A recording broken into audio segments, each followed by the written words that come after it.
মাথা উঁচু করে কিছু হলে আমাকে হোয়াটসঅ্যাপ আমার নাম্বার আছে তো আছে মেসেজ করে দিন আমি আছি। মমতা ব্যানার্জি ধর্ণা তুলে নিলেন, কি বলবেন? ধর্ণা তুলে নিলেন মমতা ব্যানার্জি। উনি ভেবেছিলেন উনি বসে থাকলে জ্ঞানেশ কুমারজি তার আশা বন্ধ করবেন। উনি বসে থাকলে জ্ঞানেশ কুমারজি ভয়ে আত্মসমর্পণ করবেন। তো জ্ঞানেশ কুমারজি এয়ারপোর্টে নামা থেকে আজকের প্রেস কনফারেন্স পর্যন্ত তার সাংবিধানিক অধিকার, ব্যক্তি স্বাধীনতা এবং তার রাষ্ট্রপ্রেমের প্রতি অবিচল থেকে তিনি দাপিয়ে বেরিয়েছেন কলকাতাতে। হাতি চলে বাজার, কুত্তা ভোঁকে হাজার। উনি কালীঘাট মাকে দর্শন করেছেন, বেলুড় মঠে ঠাকুর রামকৃষ্ণ দেবকে পুজো করেছেন, সন্ন্যাসী মহারাজদের আশীর্বাদ নিয়েছেন।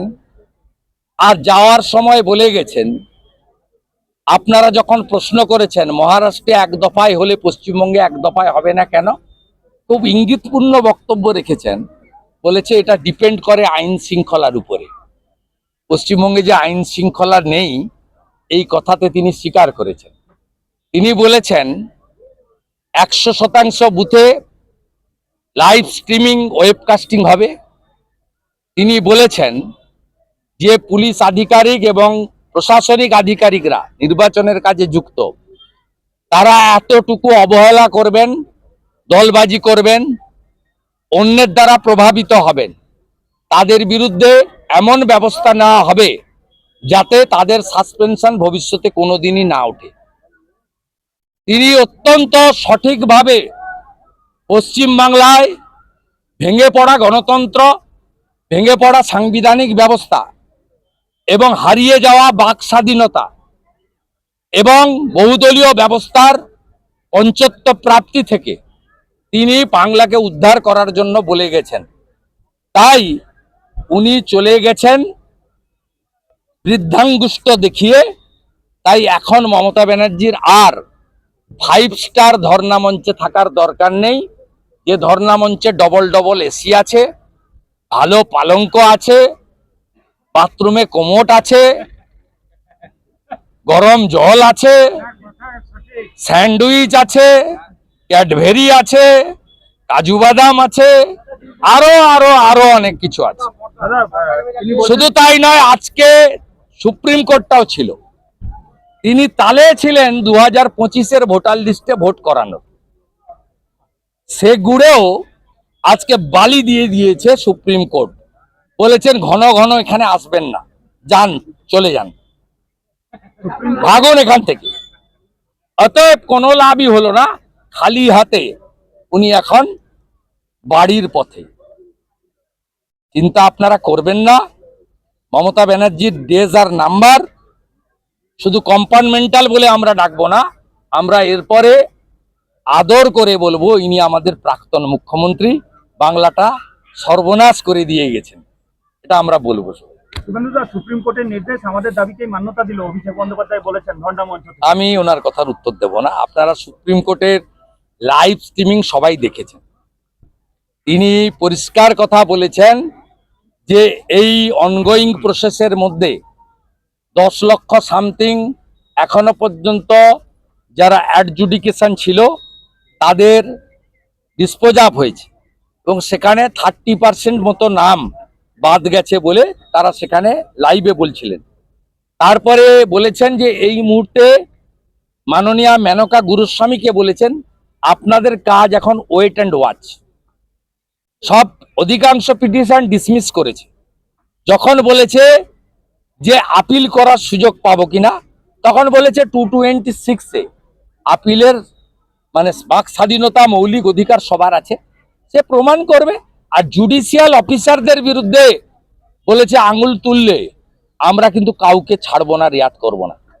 এগুলো দেখার পরেও যদি, আমি তো উড়িষ্যার পাশে থাকি মেদিনীপুরে, সেখানে একটা উড়িয়ায় কাহাবত আছে, মিছা কৌ মনকে পাও, অর্থাৎ মিথ্যা হোক যেন মনে ধরে, সেই জন্য বলছে, এর অন্য কোনো কারণ ব্যাখ্যা নেই। বন্ধুরা বলছি, প্রাক্তন রাজ্যপালের সঙ্গে মুখ্যমন্ত্রী বারবার সংঘাত দেখা গেছে। আজকে ধর্ণা মঞ্চ থেকে সেই প্রাক্তন রাজ্যপালের সঙ্গে সৌজন্য সাক্ষাৎ করতে গেলেন মুখ্যমন্ত্রী। আমি এগুলো নিয়ে মন্তব্য করব না। মিস্টার বোস খুব শিক্ষাবিদ মানুষ, তিনি যেভাবেই হোক এখানে চালিয়েছেন, চেষ্টা করেছেন, তার কথা শোনেনি। বর্তমানে যিনি আসছেন তিনি মমতা ব্যানার্জিকে সংবিধানের এবিসিডিটা ভালো করে শেখাবেন। তিনি মমতা ব্যানার্জির হাত থেকে হাতে খড়ি নেবেন না, এইটুকু বলতে। দাদা, অন্য কারোর চাপে নয়, নির্বাচন হবে কমিশনের মতোই। কড়া মন্তব্য জ্ঞানেশ কুমারের, যে অন্য কারোর চাপে এখন অবধি ভালো চলছে। আসল সমস্যা ছিল সিও অফিসে 6 বছর আরি জাপতাপ ছিল, সেই জন্য আমরা অনেক কিছু বিচার পাইনি। 2024-এর লোকসভা ভোটে 7 দফায় ভোট হয়েছে। প্রত্যেক দফায় বিকাল 4টা থেকে 6টা ক্যামেরা বন্ধ করে মৃত অ্যাবসেন্ট ভোটারদের তালিকা নিয়ে 7 দফার সুযোগ নিয়ে ব্যাপক ছাপ্পা ভোট দিয়েছে তৃণমূল।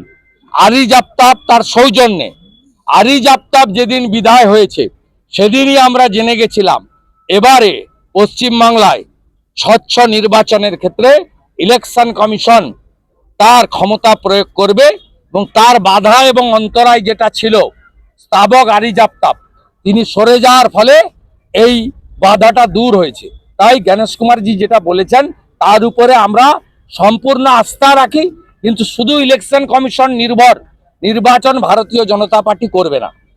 আমি সর্বত্র বলছি, সনাতনী এবং আদিবাসীরা জোট বেঁধে যদি উদ্বাস্তু হতে না চান, পশ্চিমবঙ্গকে জামাতের হাতে না যেতে চান, সব মিটিংয়ে আওয়াজ উঠছে, যা ফুফু তুই চলে যা, বাংলাদেশে চলে যা, যা খালা তুই চলে যা, বাংলাদেশে চলে যা।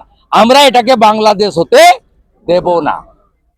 বাংলাদেশ হতে যদি দিতে না চান, ধর্ম রক্ষতি রক্ষিত, দল বেঁধে সকালবেলা বেরোন, পদ্ম ফুলে ভোট দিন এবং সব বাংলাদেশি মুসলিম অনুপ্রবেশকারীকে যোগীজির কাছ থেকে বুলডোজার আনিয়ে বুলডোজারের মাথায় তুলে এপার থেকে